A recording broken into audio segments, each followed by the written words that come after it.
este culto en las manos de nuestro buen Dios. Aleluya. Y le vamos a dar a Él en esta noche toda la gloria y toda la honra y toda la alabanza como Él solamente se merece. Aleluya. Bendito sea el nombre de nuestro Dios. Aleluya. Dígale: Señor, bendice mi vida, Padre. Lléname de tu presencia. Aleluya. Gloria a tu nombre, Señor. Ponemos este culto en tus manos. Pedimos que tú bendigas, Señor, nuestras vidas. Que tú hables a nuestros corazones. Y que tú llenes este lugar de tu gloria, Señor. Alábele al Señor. Llena tu casa de tu gloria, Señor. Aleluya. Aleluya. Tu palabra alimenta mi alma. Tu palabra alumbra mi camino. Tu palabra guía mis pasos de noche y de día. Aleluya. Tu palabra convierte el alma. Tu palabra fortalece mi fe. Tu palabra me ha hecho libre, me da vida. Dígalo conmigo ahora. Qué hermosa es tu palabra. Escuche. Tu palabra nunca pasará. Tu palabra es poderosa. Tu palabra llena mi vida cada día. Tu palabra me renueva. Tus promesas me bendicen. Tu espíritu me guía. Tu palabra alimenta mi alma. Tu palabra alumbra mi camino. Tu palabra guía mis pasos de noche y de día. Tu palabra convierte el alma. Tu palabra fortalece mi fe. Tu palabra me ha hecho libre, me da vida. ¡Qué hermosa! ¡Qué hermosa!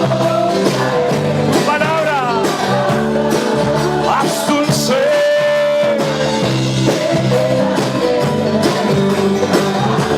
Sí, Señor. Amén. Qué hermosa es tu palabra.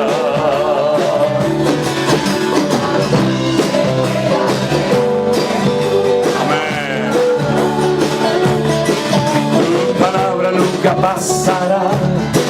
Tu palabra es poderosa. Tu palabra llena mi vida cada día. Tu palabra me renueva. Tus promesas me bendicen. Tu espíritu me guía a la verdad. ¡Oh! Qué hermosa es tu palabra. Más dulce que la miel. Sí, Señor. Esa es tu palabra. Más dulce que la miel. Tu palabra. ¡Vamos! Qué hermosa es tu palabra. Más dulce que la miel. es tu palabra. ¡Vamos! Qué hermosa es. Más dulce que la miel es tu palabra. Que hay hambre de Dios. Hay hambre de la palabra. Cuando gente me dice: he conducido 10 horas, 12 horas, 3 días, vengo de este sitio, vengo del otro, yo digo: Señor, esto significa que hay hambre de la palabra de Dios en el pueblo de Dios, ¿sabe? Miren, cuando la gente dice: hermano, es que yo lo felicito y lo admiro y no sé qué y no sé cuánto, porque usted predica de la Biblia, no se sale de la palabra, usted predica la sana doctrina. Hermano, ¿y qué mérito hay en eso? ¿Qué mérito hay en que un pastor predique de la Biblia? Pero parece como que somos una especie en peligro de extinción, ¿no? El pastor predica la Biblia. Bueno, mijo, ¿y qué quiere que predique? ¿Del periódico de hoy o qué? Pero lamentablemente, en muchos lugares ya no se predica prácticamente de la Biblia. Son mensajes de motivación, mensajes de ánimo. Usted será bendecido y Dios está con usted, Dios le va a prosperar. Y es como un mensaje muy light, ¿no? Un mensaje por encima de la cabeza de la gente. Y a veces, yo no tengo la costumbre de escuchar a nadie, pero a veces he visto algún video que me mandan y veo que se predica un mensaje, pero apenas se toca la Biblia. Apenas se toca la palabra de Dios. Y no dice que la fe viene por oír y por oír la palabra de Dios. Pues entonces prediquemos de la Biblia para que la fe del pueblo de Dios sea una fe firme, una fe robusta. Y cuando vengan luchas y dificultades en la vida, usted tenga algo a lo que agarrarse. Y habrá un ancla más segura en la vida que tener la palabra de Dios en nuestra vida, ¿verdad? Por lo tanto, hermanos, que el Señor nos ayude a no desviarnos ni un milímetro de la palabra de Dios. Que Dios nos libre, porque muchos empezaron predicando la palabra y después se torcieron, se les subió la fama o el éxito, yo no sé, a la cabeza, y se olvidaron de que nuestra responsabilidad y nuestra prioridad más importante en la vida es predicar la sana doctrina al pueblo de Dios. Pero también ustedes, ese es mi deber, esa es mi responsabilidad. Pero también ustedes tienen el deber y la responsabilidad de escudriñar las Escrituras, de no tragarse todo lo que oyen en un púlpito, de leer la palabra de Dios, como aquellos que me hizo una vez gracia, porque oí una vez a un predicador que decía: hermanos, no sean como los de Berea. ¿Se acuerdan que dice que Pablo estuvo en Tesalónica, predicaba y todo bien? Pero cuando dice que descendió, cuando fue a una población, a una localidad llamada Berea, dice que allí los judíos que le escuchaban eran más nobles y escudriñaban cada día en las Escrituras para ver si estas cosas que Pablo les enseñaba, aparentemente nuevas, coincidían, concordaban con la palabra de Dios y eran como más estudiosos, ¿verdad? No es que fueran gente criticona, sino eran gente que decía: bueno, vamos a ver si la enseñanza que usted nos ha traído hoy es bíblica, y si es bíblica, amén. Pero si no es bíblica, lo lamentamos mucho, usted en este púlpito nunca más tendrá cabida, ¿verdad? Y entonces escuchaba un predicador que decía: no sean como los de Berea, que todo lo cuestionan y todo lo miran a la luz de la palabra de Dios para ver. Y yo digo: pero si hay que felicitar a los de Berea, no estar en contra de ellos. ¿Qué quiere? Gente bruta, gente que diga sí, pastor, sí, amén, amén, sin saber lo que dice, lo que no dice, lo que es o lo que no es. Fíjense qué interesante es saber las Escrituras para no ser engañado y manipulado. Que cuando Pablo le escribe, por ejemplo, la primera carta a los hermanos de Corinto, dice que cuando se manifiestan en la congregación ciertos y determinados dones espirituales, dice que los demás juzguen, pero juzguen en el buen sentido de la palabra. Juzguen para decir: perdone, hermana, eso que usted ha dicho, perdone, hermano, eso que usted ha enseñado, eso no es bíblico. Yo le voy a poner un ejemplo. Una vez fui a una iglesia, yo tenía que predicar en esa congregación, y delante de mí había una señora que en medio de la alabanza se pone en pie y dice: así dice el Señor, pueblo mío. Claro, cuando dice una señora, así dice el Señor, pueblo mío, todo el mundo se pone firme, ¿no? Diciendo: a ver qué va a decir el Señor. Y dice: ustedes, los pentecostales, era una iglesia pentecostal, ustedes, los pentecostales, son mis favoritos. Claro, la gente de la iglesia que era pentecostal saltaba como las cabras sobre una pata, ¿no? Y dice: wow, mira lo que nos dijo el Señor. Y yo decía para mí, digo, bueno, de un momento a otro el pastor se subirá al púlpito y dirá: hermana, hágame el favor, tome asiento y no diga estupideces. O de otra manera más suave, ¿no? Yo lo digo Pero no, al contrario, dijo: hermano, digamos amén a la palabra que el Señor nos ha hablado en esta mañana. Y yo decía: pero qué relajo es este. ¿Cómo la iglesia ha caído en el error de decir amén a todo? ¿Pero qué es eso de que Dios tiene favoritos? Cuando la Biblia dice, no hay que ser muy listo para saberlo, que Dios no hace acepción de personas. ¿Y dónde está la palabra, por ejemplo, pentecostal en la Biblia? Bautista sí sale, pero cuidado porque le cortaron la cabeza. Yo digo: usted dice: no, yo soy bautista. Digo: pues tengan cuidado, no le vayan a cortar la cabeza. Bueno, hermanos queridos, Dios nos ha dado la gran bendición. Tuvimos que aprender a trabajar y a movernos en todo tipo de ambientes. En ambientes ultrapentecostales, en ambientes ultraconservadores, con gente que van en una línea doctrinal, con gente que va en otra línea. Pero el Señor nos ha dado gracia y nos ha permitido poder trabajar y colaborar y predicar con hermanos que alaban al Señor de una forma diferente, pero no todo el mundo tiene que ser como nosotros. Amén, hermanos. Y una de las cosas hermosas, y yo no me cansaré de decirlo, creo que lo decía anoche en la cena, ¿verdad, chicos? Que una de las cosas hermosas de la iglesia virtual es que es capaz de aglutinar, por ejemplo, en este salón o en un hotel o donde sea, a hermanos que no se conocían, hermanos de diferentes iglesias, de diferentes denominaciones, y ver cómo somos capaces de unirnos, dejar a un lado las diferencias que siempre las ha habido y siempre las va a haber a lo largo de la historia, es así, pero somos capaces de unirnos juntos alabando a nuestro Dios. Miren, por ejemplo, el ejemplo de estos muchachos, de estos músicos. Ellos no son todos de una misma iglesia, ¿verdad? Ellos son de diferentes congregaciones, pero son amigos y, por ejemplo, vengo aquí como el año pasado, pues se juntan, a pesar de que son de diferentes congregaciones, para alabar juntos al Señor. Porque aquí no estamos levantando en alto una iglesia, una denominación, un ministerio, un hombre. Aquí estamos levantando en alto al Rey de Reyes y al Señor de los Señores. Y si alguien quiere levantar sus manos, que lo haga, pero no critique al que no lo haga.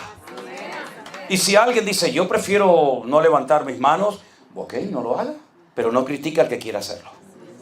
Porque lo que tiene que imperar por encima de todo esto es el amor a Dios. Y el amor a los hermanos. Porque yo creo que el gran problema de la iglesia no es tanto doctrinal. Yo creo que el gran problema de los cristianos hoy en día es la falta de amor. Que parece como que todos tienen que ser como nosotros. Mire, yo estuve en una escuela bíblica, en un seminario, que fíjese lo que me decían. Nosotros tenemos ¿cómo lo llaman? ¿La bombilla, la lámpara? La bombilla de 100 vatios. El foco. Tenemos el foco de 100 vatios.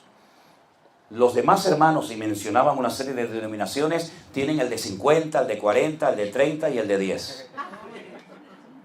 Y en el escudo de la denominación ponía full gospel. Nosotros predicamos el evangelio completo. Los demás lo mutilaron. Nosotros predicamos el evangelio completo.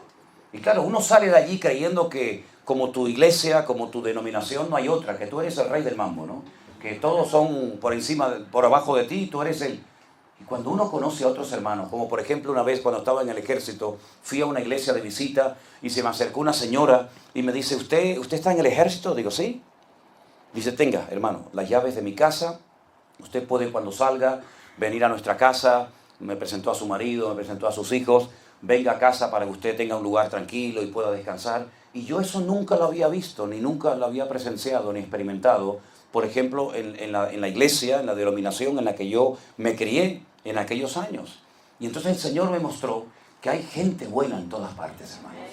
Y hay hermanos hermosos que a lo mejor no alaban, no cantan, no tienen el estilo que tú tienes y que crees que es el mejor del mundo, pero qué hermoso es cuando nos damos cuenta de que en Cristo somos uno. Y yo me he preguntado en algunas ocasiones, ya no tanto, porque ya tengo otras cosas en la cabeza, pero durante mucho tiempo me preguntaba, ¿y en el cielo cómo vamos a hacer? Porque hay gente que no le gusta el ruido. Hay gente que le gusta el ruido. Hay gente que sin ruido no pueden vivir. Y hay gente que con ruido dice, yo no aguanto eso, ¿verdad? ¿Cómo vamos a hacer en el cielo? Porque yo creo que en el cielo algo de ruido va a haber, ¿eh? Algo, no mucho, pero algo va a haber. Hombre, junten ustedes a todos los cristianos, cientos, miles y millones de cristianos de todas las épocas, ¿verdad? Desde el siglo I hasta ahora. Y cuando cantemos, algo de ruido haremos. ¿Y cómo será ese lugar? Bueno, empecemos a entrenar desde ahora, hermanos. Si vamos a tener que, iba a decir soportarnos, si vamos a tener que estar en la eternidad todos juntos, empecemos a practicar desde ahora. Y no digamos, no, los bautistas por allá, los pentecostales por acá. En Cristo somos uno y tenemos que estar por encima de esas tonterías que le han hecho mucho daño a la iglesia del Señor. ¿Saben por qué estos movimientos que todos sabemos que están creando tanta confusión en los colegios, en las universidades, etcétera? ¿Saben por qué tienen tanto éxito? Porque son una piña. Porque son unidos y viajan y apoyan sus manifestaciones y sus días, etcétera, etcétera. Están unidos entre sí. ¿Por qué Dios no destruyó a la gente en el tiempo, por ejemplo, de la Torre de Babel? Si hacían maldad, y eran igual de perversos que los de la generación de Noé en el diluvio. ¿Por qué Dios destruyó a la generación de Noé en el diluvio y no destruyó a la gente que quería construir la torre de Babel? ¿Por qué? Porque en la época de Noé se peleaban, había guerras, había violencia, había agresividad entre la raza humana. Pero en el tiempo de la torre de Babel descubrieron un principio. Trabajaron juntos, con una misma meta, con una misma visión. Y Dios respeta, incluso en los inconversos, el principio espiritual de la unidad. Por eso una iglesia unida es indestructible. Tal vez no tenga una buena alabanza, no tenga unos buenos instrumentos, no tenga un buen salón, pero si se mantiene unida, esa iglesia, esa familia, ese hombre es indestructible. Por eso el Señor oró en Juan capítulo 17, Padre, que sean uno, como tú y yo somos uno, perfectos en unidad, para que el mundo crea que son mis discípulos. Por eso, mis queridos hermanos, lo que tenemos que orar es para mantenerlos siempre unidos, a pesar de la distancia, porque esa es otra gran lección que el Señor nos ha dado, que a pesar de la distancia, a pesar de los distintos trasfondos, ¿verdad?, de los que han venido muchas personas y se han integrado a la vida de la iglesia virtual, hemos aprendido a trabajar juntos y a mantenernos unidos a pesar de la distancia. Nosotros cuando tuvimos este problema, esta prueba tremenda con Miriam, con nuestra hija, sentíamos que un ejército de miles de hombres y mujeres en todas partes del mundo estaban orando por nosotros y por su salud. Lo sentíamos, porque no es normal la paz que el Señor nos dio en aquellos días con semejante prueba que teníamos en casa. Y sentíamos que la gente estaba orando por nosotros. Muchas veces la gente me dice, hermano, ¿usted no se cansa? Digo, mire, le voy a contar algo. Cuando llegamos, ¿cuándo fue ayer? Cuando llegamos, yo estuve, desde que llegué prácticamente, yo no cené, porque yo no ceno cuando hay esas cosas, ni muchas veces ceno. Pero cuando yo llegué a casa, después de estar horas de pie, saluda a este, saluda al otro, beso por aquí, beso por allá, foto aquí. Y uno me decía, no, me salió mal la foto, otra foto, y ahora de derecha, y ahora de izquierda, y ahora... Cuando yo toda mi vida he odiado las fotos, porque no me han gustado, pero bueno, ahora el Señor me dio la vuelta a la tortilla, ¿no? Cuando yo llegué a casa, después de horas de estar de pie, le dije a Cristina, ¿sabes una cosa? No estoy nada cansado. Podría otra vez tener un culto y cantar y predicar y hacer... Y me dice ella, es que eso es de Dios. Digo, claro, ¿tú sabes la cantidad de gente que está orando por nosotros en estos días, hermano? Gente de todo el mundo están orando. Y el Señor nos da una fuerza como las del búfalo, dice la palabra del Señor. Claro, después cuando uno llega a casa, después de unos recorridos de este tipo, uno llega reventado. Así que no dejen de orar cuando me vayan, sino sigan orando para que no pegue no pegue el bajón. Pero gracias de verdad, de todo corazón, a todos los que oran cada día por nosotros. Y toda la gloria y la honra se la lleva el Señor. Aleluya. Gloria a Dios. Gloria a Dios. Miren, quisiera leerles unos versículos en esta noche. Disculpen a los que están de pie. Pero bueno, así saben lo que es estar de pie.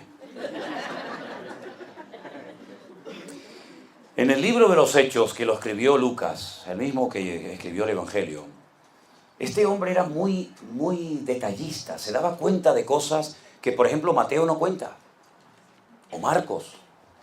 Lucas es una persona que nos cuenta cosas que uno dice, fíjate en lo que se fijaba Lucas. Por ejemplo, ¿no?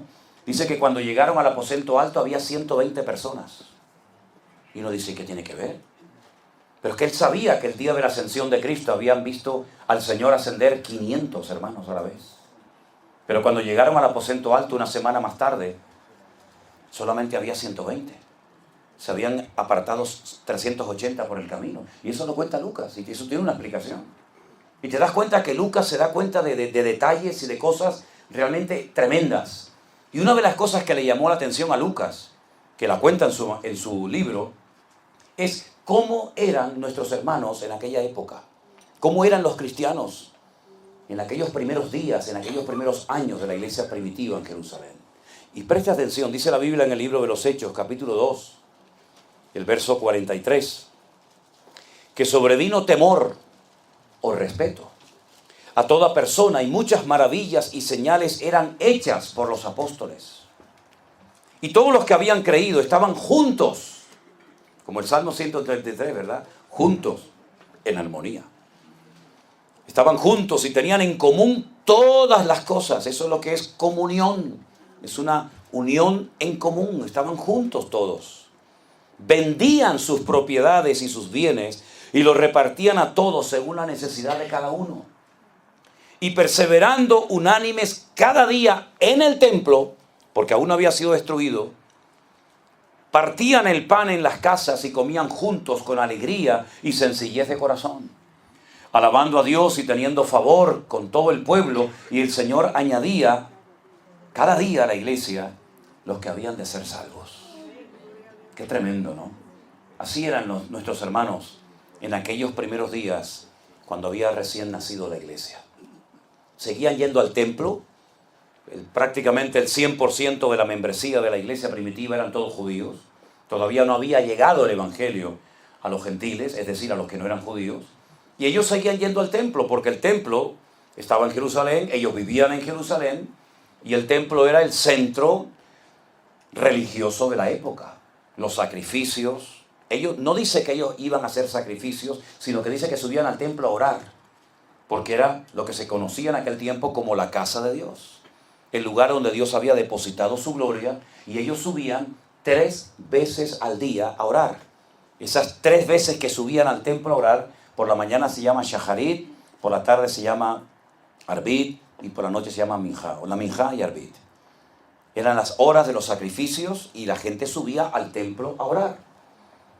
Pero dice la Biblia que no solamente subían al templo a orar, sino que en las casas también hacían algo muy interesante. Y a mí me llama la atención que no solamente relata lo que hacían de puertas para afuera, como por ejemplo ir al templo a orar, sino lo que hacían de puertas para adentro. Porque a veces hay como un divorcio entre lo que somos de puertas para afuera y lo que somos de puertas para adentro. Y parece como que somos 2 personas, ¿no?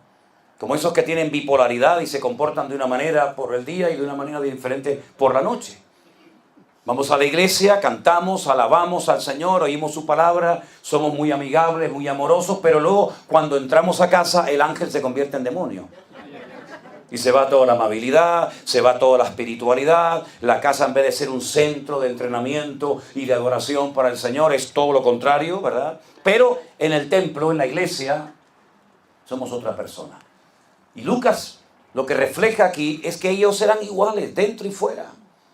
Cuando los veían y cuando no los veían, en el templo y en sus casas. Ahora, nosotros interpretamos como cristianos a veces la Biblia de una forma incorrecta.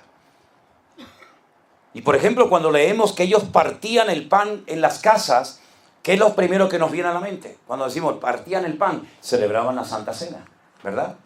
Pues no es así. La Santa Cena viene de la fiesta de Pesaj, la fiesta de la Pascua, y es una fiesta que se celebra una vez al año. Yo no digo que celebraran la Santa Cena una vez al año, no estoy diciendo eso. Pero los judíos parten el pan y reparten el vino todos los sábados en sus casas. Todos los sábados del año. Todos los sábados. Tienen un pan, que es un pan como una trenza, estas trenzas que se hacen las mujeres en el pelo, o algunos también, bueno, tú no. Algunos se hacen unas trenzas, ¿no? No sé por qué miré para allá. Tenía que haber mirado para acá. ¿Quieres que salga? No, que es ahí. Cuando te hagas la trenza es cuando quiero que no entres. Con trenza no me entras, así peladito está bien. ¿Ok? Entonces, hay un pan trenzado que todos los sábados se come porque una parte del pan representa Éxodo 20 y otra parte Deuteronomio 5, donde aparece el mandamiento del Shabbat. Y parten el pan, lo mojan un poquito en sal y cada uno de los miembros de la casa tiene que comer un trocito de pan. Y después todos, incluidos los niños, tienen que beber vino.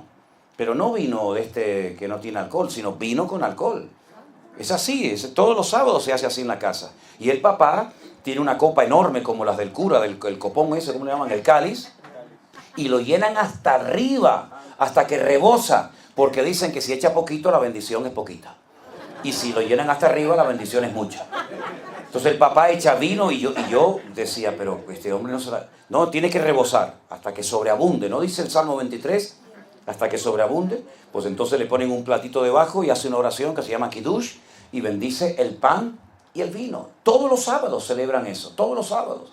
Y ellos, como eran judíos, aunque eran ya convertidos al Señor, al Mesías, ellos partían el pan en las casas. No es que hicieran Santa Cena particularmente cada uno en su casa. Dicho sea de paso, mañana vamos a partir el pan y el vino y vamos a hacer algo que nunca hemos hecho, pero si Dios lo permite, lo vamos a seguir haciendo a partir de ahora cada primer domingo de mes, y es mandarle un link a todos los hermanos de la iglesia virtual para que en el momento de la Santa Cena, todos los hermanos que quieran estar conectados, en las pantallas que tenemos en nuestra iglesia en Tenerife, podamos ver a todos los hermanos que están participando del pan y el vino, y al mismo tiempo usted con su pantalla de ordenador en su mesa, donde sea, usted pueda ver a la cantidad de hermanos que van a estar participando del pan y del vino. Si mañana nos permite la señal de internet, lo que yo voy a hacer desde aquí, desde esta iglesia, es dirigir el momento del pan y el vino en nuestra iglesia en Tenerife. Y si nos permite la internet, yo voy a predicar desde aquí para toda la iglesia virtual, incluido para los hermanos que están en Tenerife. Lo vamos a hacer mañana, si Dios nos lo permite y la señal es buena. Ahora bien, ellos partían el pan y el vino en sus casas. Es decir, que ellos no se olvidaban de que la espiritualidad donde empieza no es en el templo, en la iglesia, sino en la familia. ¿Ustedes se han dado cuenta la cantidad de ataques que está recibiendo la familia cristiana en los últimos años de un tiempo a esta parte? Es tremendo. Dicen que en proporción el número de separaciones, el número de divorcios casi ha superado, repito, en proporción a los divorcios y separaciones del mundo. Porque nos hemos olvidado de que en la casa también tenemos que honrar y servir al Señor. Y lo que no puede ser es que solamente vayamos a la iglesia de excursión a escuchar una predicación, pero luego en casa el Señor no está por ninguna parte y la palabra de Dios no es la base. Entonces perdemos el contacto y la comunión con nuestros hijos y se olvidan los padres de que el mejor lugar para enseñar e instruir a los hijos en la palabra de Dios y enseñarles los principios de la palabra de Dios es en la casa, no en la iglesia. La iglesia es un refuerzo. La casa es el lugar donde el papá y la mamá tienen que trabajar juntos en equipo y enseñarle a esa criatura, los años que lo tengas bajo tu techo, la palabra de Dios, para que cuando fuere viejo aún no se apartare de sus caminos. Fíjense, por ejemplo, cómo trabajan los padres no cristianos, los padres judíos en Israel cuando tienen hijos. Bueno, primeramente decirles que en Israel el tener hijos es una bendición y no impiden que vengan, sino al contrario, oran para que vengan. Y una familia normal, en Israel mínimo tiene 5 o 6. De ahí para arriba. 5, 6, 7, 8, 9, 10, lo que sea. Pobres mujeres, ¿verdad? Pero lo curioso es que la madre se toma en serio el transmitirle la fe, la confianza en el Señor a sus hijos. Por eso cito muchas veces el ejemplo de Timoteo. Cuando Pablo habla de él, dice: Timoteo, la fe que ahora tienes habitó primeramente en tu abuela Loida y posteriormente en tu madre Eunice, y estoy seguro que ahora también en ti. Una fe no fingida, una fe verdadera en el Señor. La mamá transmitía la fe, porque la palabra fe en hebreo es la palabra emuná. Y dentro de la palabra emuná usted puede leer que dice mamá, dice es mamá en hebreo. Emuná. Empiezas leyendo a mamá, que te transmite la fe y la confianza. ¿Y el papá qué hace? ¿Ver la televisión? ¿Estar en el bar emborrachándose? No, los creyentes judíos en Israel no tienen televisión en sus casas. No usan televisión. No tienen. El papá lo que hace es que le transmite el conocimiento de la palabra a sus hijos. Y los niños aprenden a leer y a escribir en casa antes de ir a la escuela. Y aprenden no solamente algún versiculito suelto, como nuestros niños de la escuela dominical, sino que aprenden capítulos enteros de memoria y libros enteros de memoria de la Biblia. De tal manera que usted habla con un muchacho de 12, 13, 14 o 15 años y, hermano, sabe más versículos de la Biblia que muchos pastores hoy en día. ¿Verdad? Es verdad que conocen más de la palabra de Dios que del Dios de la palabra. Es verdad. Pero cuando esa gente se convierta, cuando a esa gente se les caiga las escamas de los ojos, como por ejemplo le ocurrió al apóstol Pablo, imagínense el conocimiento, la base que tienen de las Sagradas Escrituras esas personas. Por eso ustedes, cuando leen, por ejemplo, y hago un paréntesis, en el libro del Apocalipsis, cuando el Señor decide escoger a 144,000 de ellos a 144,000 judíos, 12,000 de cada tribu, en 3 años y medio evangelizan el mundo, cosa que la iglesia no ha hecho en 2000 años. Porque son personas que tienen un tremendo y profundo conocimiento de la palabra de Dios, ¿se da cuenta? Por lo tanto, los discípulos, la iglesia primitiva, es verdad que iba al templo, iban a orar, pero también en las casas practicaban la fe que decían tener en el Señor. ¿Cómo está su vida espiritual, su vida cristiana dentro del hogar? ¿Es el Señor el dueño de esa casa o quién es? ¿Es verdaderamente su hogar un lugar donde sus hijos aprenden la palabra de Dios, aprenden a orar, aprenden primeramente los primeros textos de la Biblia? ¿Es verdaderamente así? ¿O su casa es un caos y su casa es un desorden?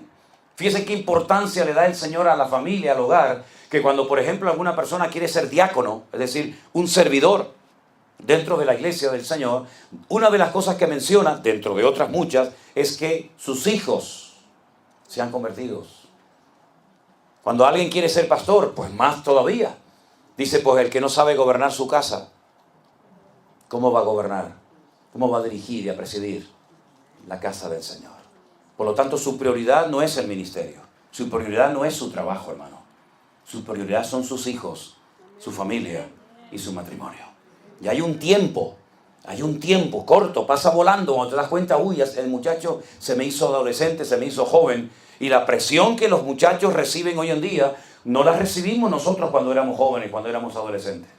Hoy en día reciben una presión, unas enseñanzas, unos antiprincipios terribles. Y después se produce ese choque, ¿verdad? Entre lo que aprendieron en casa, si es que lo aprendieron, lo que aprendieron en la escuela, en la iglesia, en la escuela dominical, si es que lo aprendieron, como por ejemplo cuando llegan a la universidad. Muchos chicos abandonan los caminos del Señor. ¿Por qué? Porque no tenían base, no tenían suficiente conocimiento como para decir, el hombre no viene del mono. Tú a lo mejor sí. Pero el hombre no viene del mono. De hecho, la teoría de la evolución, Darwin nunca dijo eso. Darwin nunca dijo que el hombre viene del mono. Si hay un eslabón perdido que no aparece, que por supuesto que no va a aparecer. Por lo tanto, es una de las tantas teorías. Y cuando llegan a la escuela y se encuentran que si el Big Bang y se encuentran con todo esto, no saben explicar, y la verdadera ciencia no contradice a la Biblia, ni la Biblia contradice a la verdadera ciencia, sino que tenemos que enseñarle principios de apologética, que es la ciencia que nos ayuda a la defensa correcta de nuestra fe. No dice la Biblia, hermanos, estad siempre preparados. ¿Para qué? ¿Para discutir? No, para presentar defensa con mansedumbre y reverencia ante todo aquel que demande razón de la esperanza que está en vosotros, ¿verdad? Pero ¿cómo dice la Biblia una edad y la ciencia dice otra edad de millones de años? ¿Pero quién dice la verdad, la Biblia o la ciencia? Los dos. Los dos tienen razón. Lo que pasa es que la forma de medir el tiempo de la Biblia y el punto de partida de la Biblia es diferente al punto de partida de la ciencia, pero no están peleados el uno con el otro, ¿verdad? Por lo tanto, esas cosas tienen los muchachos que saberlas para que cuando lleguen a sus escuelas, a sus universidades, no sean confrontados, no sean avergonzados, sino que puedan marcar una diferencia, como por ejemplo José, sin pastor, sin Biblia, sin amigos, sin nada, fue capaz de mantenerse firme en la presión terrible que experimentó los años que estuvo hasta preso en Egipto. O como Daniel, que lo llevan a Babilonia y lo intentan desprogramar y le cambian el nombre y le enseñan otros principios religiosos, etcétera, etcétera. Pero él se mantuvo firme. ¿Por qué? Porque él sabía los principios de la palabra de Dios. Y nosotros vamos a ser atacados en nuestra fe. Sobre todo los muchachos, los jóvenes, cuando van a las universidades, cuando van al ejército. Por ejemplo, el otro día estuve en una población de Israel que fue comprada hace muchos años por hermanos cristianos de Finlandia y construyeron cabañas de madera muy lindas donde se puede acampar, y hicieron un hotel y etcétera, y allí hacen retiros, hacen campamentos, hacen reuniones, y me llevaron un día a ese lugar que se llama Yad Shemona, y allí había una concentración de jóvenes creyentes militares. Todos los que estaban allí eran soldados, estaban en el ejército. En Israel, como saben ustedes, el ejército es obligatorio, tanto para mujeres como para hombres.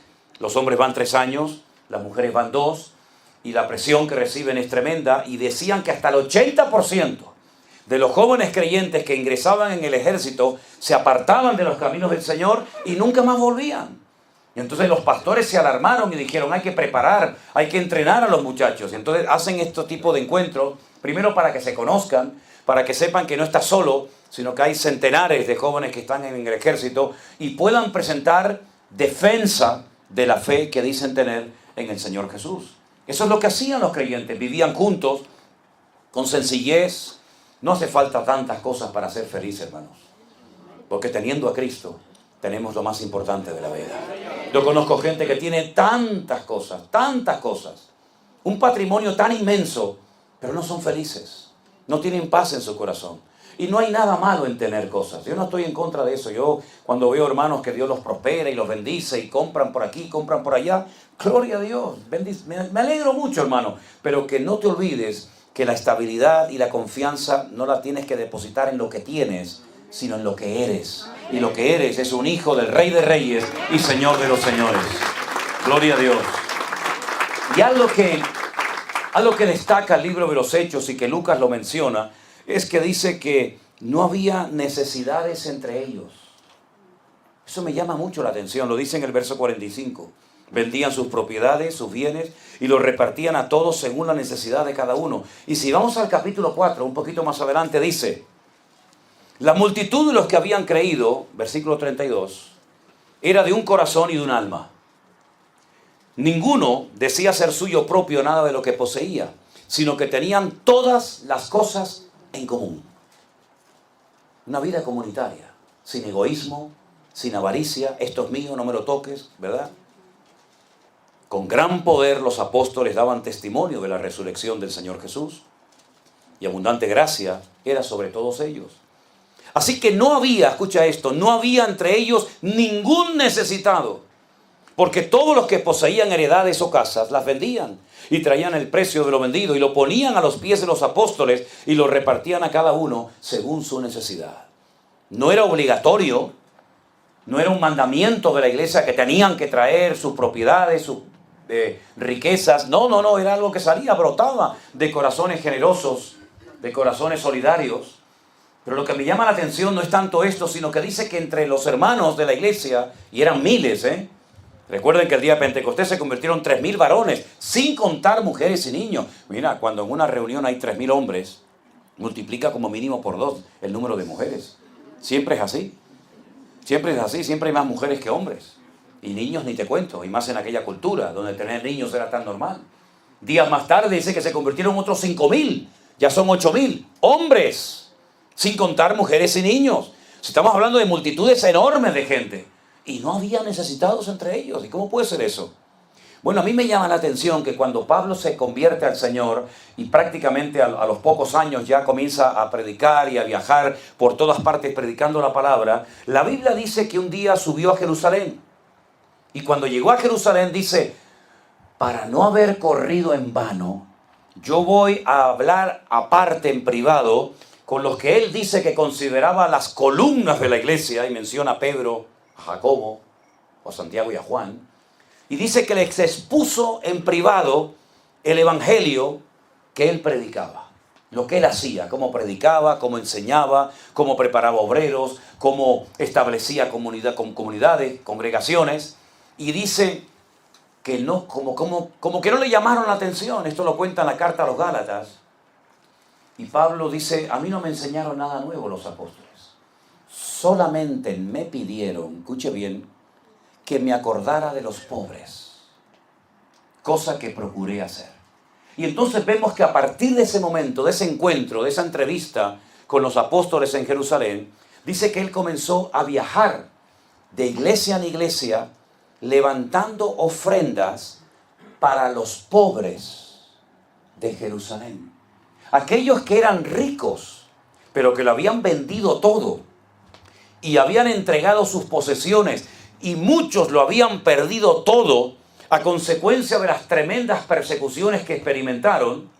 Ahora han perdido todas sus propiedades, ahora son pobres, Pero Pablo dice, no hay problema, hermanos. ¿De dónde vino el Evangelio? De Jerusalén. ¿De dónde salió la palabra? De Jerusalén. ¿Quiénes nos trajeron bendición espiritual a nuestra vida? Los hermanos de Judea. Vamos a hacer algo nosotros ahora, decía Pablo.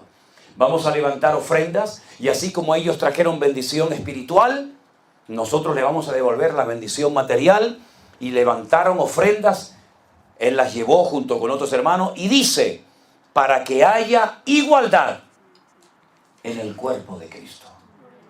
Y eso me llamó tanto la atención, porque, con todo mi respeto lo digo, no hay nada más desigual que la iglesia cristiana evangélica.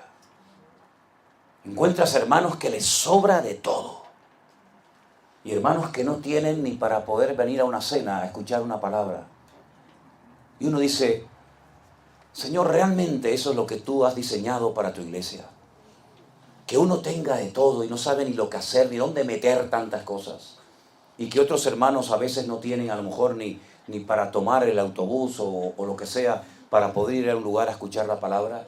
Yo creo que debemos de orar para tener un corazón generoso. Y para que no seamos avariciosos. Porque les recuerdo lo que dice la palabra, que la raíz de todos los males no es el dinero. El dinero no es el problema, es el amor al dinero la raíz de todos los males.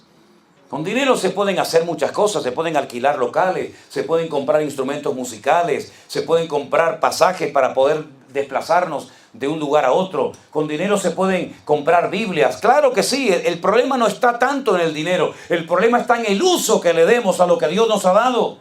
Y que no nos sintamos dueños, sino administradores temporales de recursos que el Señor ha puesto en nuestras manos para que seamos canales de bendición al pueblo de Dios. ¿Cuántos dicen amén? Y así es como los cristianos de la iglesia primitiva vivían. No solamente iban al templo a orar, a tener comunión con Dios, sino que también tenían comunión entre ellos. Y yo les animo, a hermanos de una misma zona, a hermanos de una misma ciudad, de la iglesia virtual, que tengan comunión entre ustedes. Hablaba con mi hermano Paulo y le decía, hermano, si hay otros hermanos que forman parte de la iglesia virtual en tu zona, reúnanse, por ejemplo, el primer domingo de cada mes, ¿verdad? Para poder participar juntos de la cena del Señor.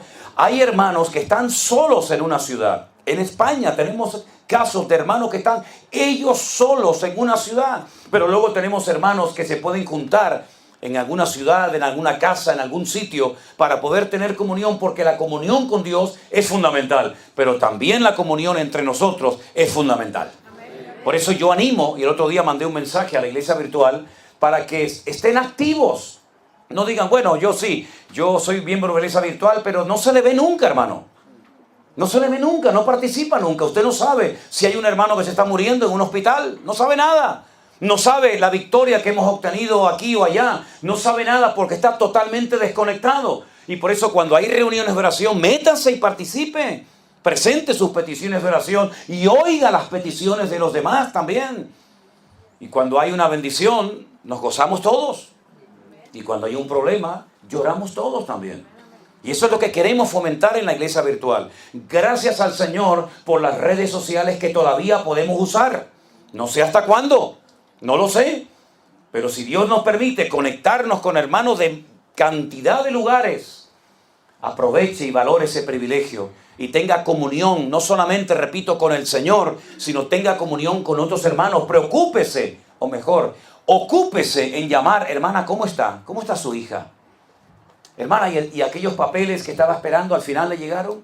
¿Y el problema que tenía con su esposa, con su niño en el trabajo se resolvió? En otras palabras, ábrase a la necesidad de otras personas, porque la Biblia dice que es mucho más bienaventurado dar que recibir. Fíjense qué interesante cuando uno dice las formas que el Señor utilizó para traer enseñanza, para hablar a su pueblo, es que, hermanos, Dios habla por todas partes. Pablo llegó a decir a los romanos en el capítulo 1 que las cosas invisibles de Dios, como su eterno poder y su deidad, se hacen claramente visibles por medio de su creación. Es decir, que usted observa la creación, el atardecer que tuvimos esta tarde, espectacular. Esos dos planetas que tenemos ahí en el horizonte que se han alineado milagrosamente. cantos de los pájaros. Dios habla a través de la creación. No haces caso a través de la creación. Hablaba en su momento a través de las estrellas.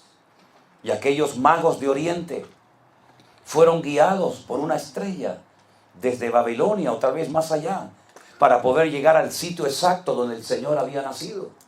Y el Señor habla a través de su palabra. Y el Señor habla de tantas formas, incluso a través de la orografía, a través del país en el cual se escribió la Biblia, que es Israel. Yo le decía a los hermanos, y ustedes saben que lo he comentado allí, que Israel es uno de los pocos países del mundo que tiene 4 mares. 2 internos y 2 externos. Tienen por un lado el mar Mediterráneo o el Mare Nostrum, que empieza en Israel y termina en España, o al revés, empieza en España y termina en Israel, como quieran. Tienen al sur el Mar Rojo y tienen dentro del país dos mares. Al norte el Mar de Galilea, al sur el Mar Muerto o el Yam HaMelach, el Mar de la Sal. Y fíjate qué curioso, el mar de Galilea está vivo. Hemos comido los peces que se pescan en ese lago, porque es un agua que recibe agua de los montes del Golán, y entra el agua y sale, y entra el agua y sale, y muchos campos son regados con el agua del mar de Galilea, o el mar de Genesaret, o el Kineret, como se llama, porque tiene forma de quinor. ¿Quinor qué es? Quinor es un arpa, y Kineret, de tal manera que cuando soplan los vientos hay unos ruidos que se oyen solamente allí, que es como el sonido de una arpa gigante en aquel lugar, ¿verdad? Y es interesante que cuando usted viaja hacia el sur, sale el río Jordán y entra en otro mar muerto. No hay vida. Porque recibe, pero no da. ¿Usted quiere tener la vida del Señor en su corazón? ¿Usted quiere ser renovado cada día? Aprenda a dar. Y no solamente a pedir, dame, dame, dame y dame. Porque repito lo que dijo el Señor, más bienaventurado es dar que recibir.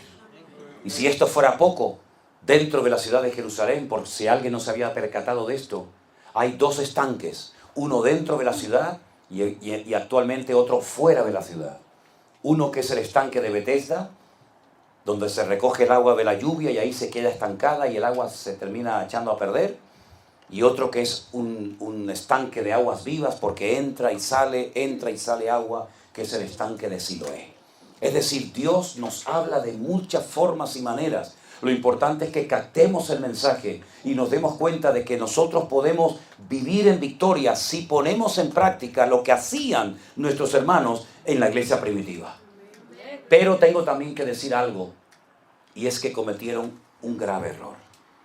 La iglesia no paraba de crecer, todo el mundo estaba contento, no había necesitados, había abundancia, había milagros, había buena predicación, había buena enseñanza. Imagínense, hermanos, imagínense lo que decir, hermanos, no se pierdan el culto, no se pierdan la reunión de mañana que va a predicar nuestro hermano Pedro.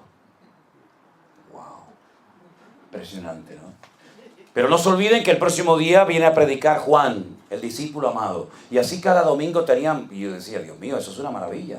Y estaban tan contentos y veían que aquello crecía y estaban tan gozosos que no querían salir de Jerusalén. Se convirtió en un gueto la ciudad. Y se olvidaron de aquellas palabras que el Señor había dicho, id por todo el mundo y predicar el evangelio a toda criatura. Se olvidaron del mundo. Se convirtieron en el ombligo del mundo. Estaban contentos, estamos bendecidos, hay milagros, hay señales, hay prodigios, buenos predicadores, buena doctrina. ¿Y el mundo? El mundo estaba muriendo sin Cristo. Los samaritanos, los del norte, en Europa, en otros confines de la tierra, hasta que al final, ¿qué hizo el Señor? Sacudió el avispero. Mandó una persecución. Comenzaron a morir personas. Por ejemplo, un diácono de la iglesia apedreado, Esteban. Por ejemplo, Santiago, que murió, etcétera, etcétera. Y vino una tremenda persecución contra la iglesia primitiva y tuvieron que salir todos corriendo. Y ahí comenzaron a llegar a otros lugares. Y cuando llegaban a otros lugares, ¿qué hacían? Predicaban el evangelio del Señor Jesucristo. Y así comenzó a extenderse la palabra, ¿verdad? Como un fuego que abarcaba todas las regiones de la tierra. Y eso es lo que tenemos que hacer nosotros. Gloria al Señor por las bendiciones, gloria a Dios por la comida, Gloria a Dios por los cultos, gloria a Dios por las cenas, gloria a Dios por todo eso. Pero hermanos queridos, no nos olvidemos que no hay que ir muy lejos para encontrar un alma hambrienta y necesitada. Cada día vemos aquí en Las Vegas gente destruida. Es impresionante, ¿eh? Muchísimos. Algunos no se dan cuenta de que están esas personas a punto de morir. Muchos de los que vemos en estos días con ese carrito lleno de telas y de papeles y de basura, muchos de esos muchachos no terminarán el año. Capaz que morirán en unos días, en unas semanas o en unos meses. Y son almas que Dios ha puesto cerca de tu casa, cerca de tu trabajo, para que no pases por delante y decir, bueno, esa es la consecuencia del pecado. Me acuerdo que un día fui a un país de Centroamérica y me llevaron a dar una vuelta por el centro de la ciudad. Y estaba llena de niños. Saben que con el pegamento y todo esto, drogados, sucios, tirados como animalitos. Y yo pasaba por allí y le decía a los hermanos, una pregunta, ¿y qué vamos a hacer con esta gente? ¿Los vamos a dejar así? Me decía, no, siga, pastor, siga. Esto es consecuencia del pecado. Y le dije, no, esto es consecuencia de tu frialdad. Que ya crees que es normal que haya niñitos pequeños en las calles tirados y para ti es normal y luego te subes a un púlpito a predicar la palabra, como me pasó en Kenia, como nos pasó en África cuando fuimos. Nos llevaron a una iglesia enorme, una iglesia muy bonita, fíjate tú, una iglesia grande allí y casi de lujo en la ciudad de Malindi, en Kenia. Pero enfrente de la iglesia había un basurero gigante, enorme, donde había un montón de gente buscando comida, muchas veces en mal estado, niños, animales, perros, aves de carroña. Allí estaba la gente comiendo y la gente entraba bien trajeada y bien vestida al culto. Y ya no sentían, habían perdido la sensibilidad porque era normal ir al culto a cantar a Dios, a gozarnos al Señor y ver a un montón de criaturas muriéndose de hambre enfrente de la congregación. Como me han contado que en Sudamérica o en Centroamérica hay una iglesia muy grande de uno de estos famosos que enfrente de su iglesia tiene un estercolero y la gente buscando comida para comer. Vergüenza nos debería dar como cristianos y como hijos de Dios. Vergüenza nos debería dar. Los discípulos le dijeron una vez al maestro, Señor, dile que se vaya la gente, que se vayan. Ya escucharon el sermoncito, ya escucharon la predicación, tan contentos que se vayan.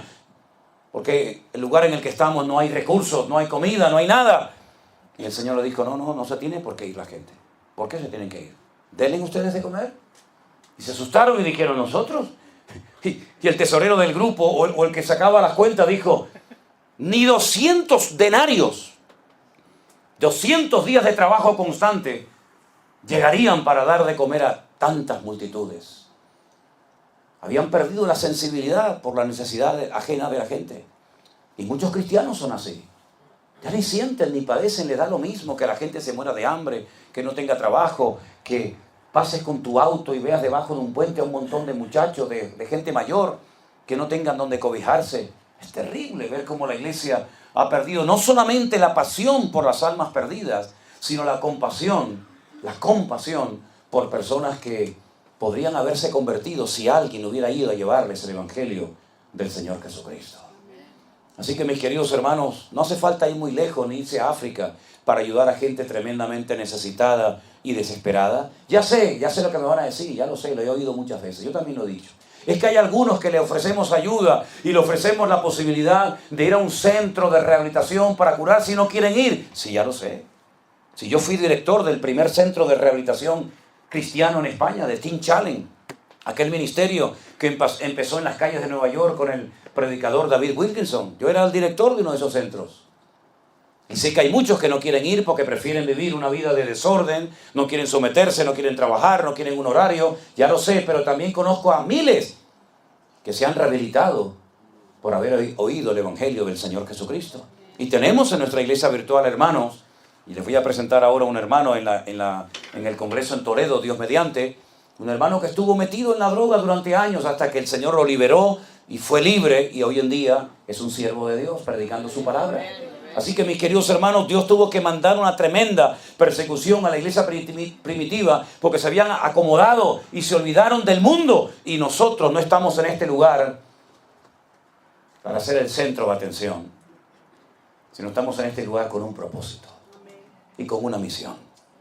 Y la misión es ganar el mundo para Cristo. Y cuando la iglesia se duerme y cuando la iglesia se encierra en sí misma, entonces el diablo dice, esta es la mía, y se apropian del terreno. Y eso es lo que le ha pasado a la iglesia. Esa ha sido la peor desgracia que le ha pasado al cristianismo. En Europa el cristianismo era una potencia, era fuerte. Países como Alemania, Suiza, Inglaterra, el evangelio era algo tremendo. Europa se ha rendido. Muchas de las iglesias cristianas donde antaño se predicaba el evangelio, hoy en día son discotecas o mezquitas musulmanas. ¿Qué es lo que le va a pasar a este país como no despierte dentro de poco tiempo? Y vemos cómo Europa se ha rendido y ya prácticamente el evangelio ni se ve por ninguna parte. Y es tan difícil que un europeo oiga el evangelio y cambie, ¿verdad?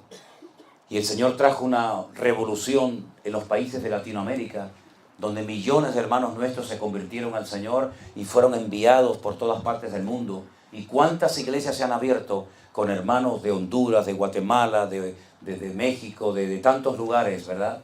Así que el Señor nos ayude y abra nuestros ojos para que nos demos cuenta de que estamos con un propósito y tenemos que cumplirlo antes de que sea demasiado tarde. ¿Cuántos dicen amén? Cierre sus ojos en esta noche, mi querido hermano. Ahí donde está usted. Pídale al Señor. Señor, yo quiero ser un canal de bendición. Vamos a tocar algo suave, ¿sí? Yo quiero ser un instrumento útil en tus manos. Y no una oveja estéril. No un creyente que como un mueble viejo está en una iglesia sentado en una banca 1 año y 2 y toda la vida. Y no se reproduce ni le habla a nadie del amor de Dios. Que el Señor nos sacuda nuestras conciencias, amados hermanos, y nos demos cuenta de que el tiempo se acorta y la iglesia virtual está haciendo una labor que tenía que haber hecho la iglesia presencial, pero se quedó dormida.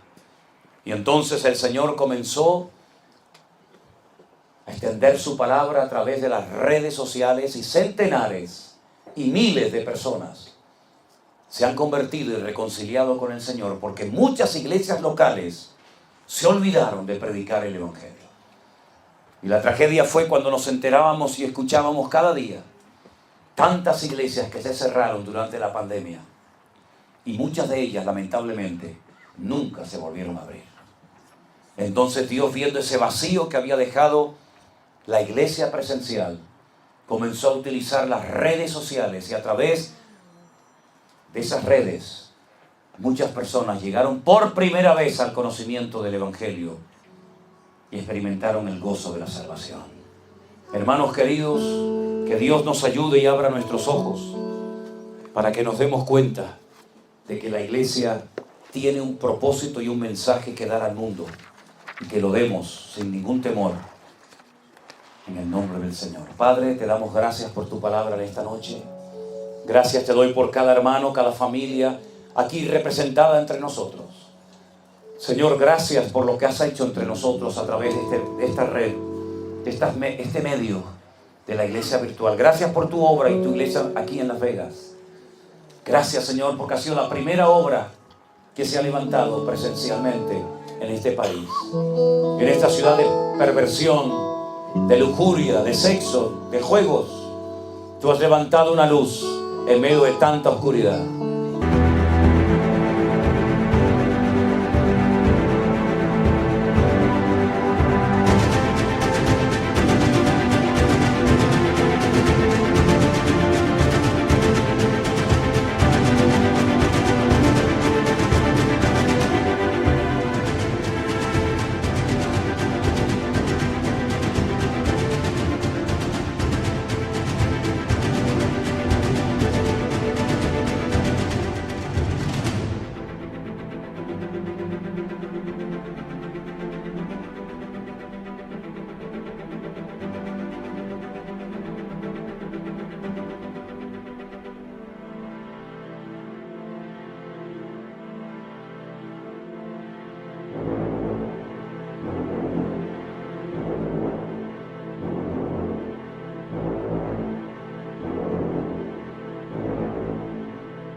Señor, ayúdanos a extender tu reino y la verdad de Cristo por todas las naciones de la tierra, Señor Jesús. Está bien, está bien. Ayúdanos a despertar a la realidad de que el mundo se pierde sin Cristo y que nosotros tenemos la oportunidad de predicar tu evangelio como nunca antes. Pablo, está bien, está bien. Levantamos nuestras voces en genuina adoración. Nos gozamos hoy aquí, adorando a nuestro Dios. Bendeciré tu nombre eternamente y para siempre. De suprema alabanza eres digno, mi Señor. Es más, levantamos nuestras voces en genuina adoración. Nos gozamos hoy aquí, adorando a nuestro Dios. Bendeciré tu nombre eternamente y para siempre. De suprema alabanza eres digno, mi Señor. Roca mía, salvación.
Hermano, yo les recuerdo, todos los días tenemos de lunes a viernes un pequeño devocional. Compártanlo con todo el mundo, hermano. Lo que no nos gusta es que la gente haga comercio y negocio con la palabra. Pero cuando me dicen, ¿puedo compartir el devocional? Claro, hermano, por favor. Si no es mi palabra, es la palabra del Señor. Así que aproveche toda oportunidad, los contactos, los compañeros de trabajo, los amigos, los familiares. Comparta la palabra de Dios sin ningún temor. Es un privilegio el poder compartir la palabra de nuestro Dios. Mañana, Dios mediante, volveremos a estar aquí por la mañana. ¿A qué hora? A las 7 mañana. A las 7. O a las 7 de la tarde como hoy. Ok. A las 7 de la tarde tendremos nuestra última reunión. Nos vamos a despedir de ustedes mañana por la tarde. Descansamos el lunes. Y ya, Dios mediante, el martes salimos de viaje rumbo a San Francisco. Allí estaremos compartiendo la palabra del Señor. Creo que también llevaremos algunas cenas adelante. Creo que también habrá bautismos. Y ya será la última parada por este tiempo. Y vamos a estar orando para que el Señor también nos dé la fuerza y palabra necesaria y suficiente para poder ministrar a nuestros hermanos allí. Nos hemos gozado muchísimo en estos días. Y yo quiero que antes de que nos marchemos, usted salude a todos los hermanos que conoce y a los que no conoce también.